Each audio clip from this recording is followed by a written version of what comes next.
I'm here today, actually, to tell you how to not get canceled. I've never been canceled, but I'm an accountability coach in the Bay Area, and I've worked with over 100 canceled men. I've helped them take accountability and change after they've been accused, usually of abusing their power around sex. And I've discovered that cancellation is predictable, but it's not actually about not doing harm. And sorry, everybody, but you can't blame cancel culture or the woke mob or all your crazy exes either. This is what I mean when I say that cancellation is predictable. I can break it down to a formula. Ready?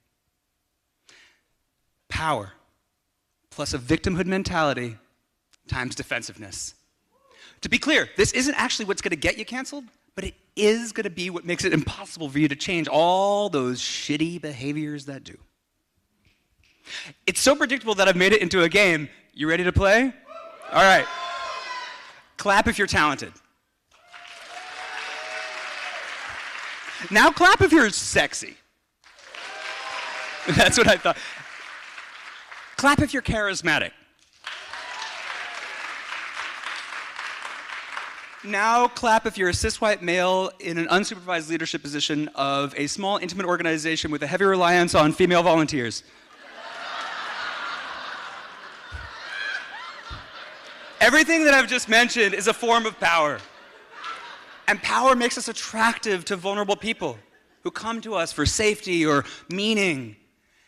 And at the same time, it makes them really, really unlikely to give us feedback when we fuck up. This is called the vicious power cycle. And what it amounts to, the more power we have, the less likely we are to change.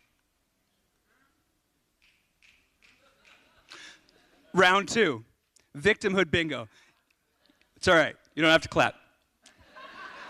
These phrases, these are what it sounds like when someone with a lot of power pretends they don't have any in order to get out of trouble.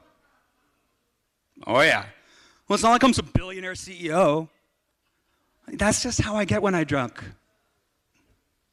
If I can hit bingo by listening to you talk, that's cancellation level victimhood. And this matters. Your victimhood mindset matters because it makes it almost impossible to grow and change and evolve even when you do harm. Because you're a victim, right? You're blameless. And at the same time, your victimhood means that you're almost inevitably going to abuse the power that you do have.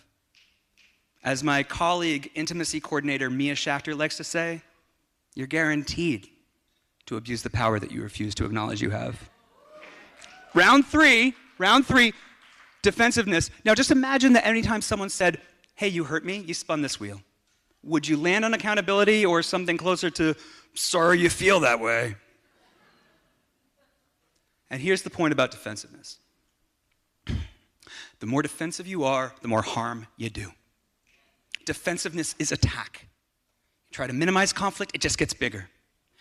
And that means no one wants to hang out with you when you're in conflict. No one wants to deal with you. Which is why defensiveness turns a small mistake into a pattern. And an uninterrupted pattern of harm is what gets you canceled. Here it is again.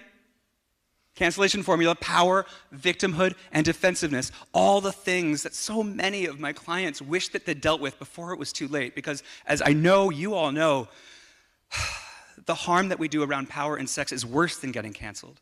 It's worse even than the trauma that we directly cause to survivors. The shame and blame ripple out and shatter communities. And the solution might surprise you. We're not used to thinking about empowering powerful people. But that's what they need because that's what we all need.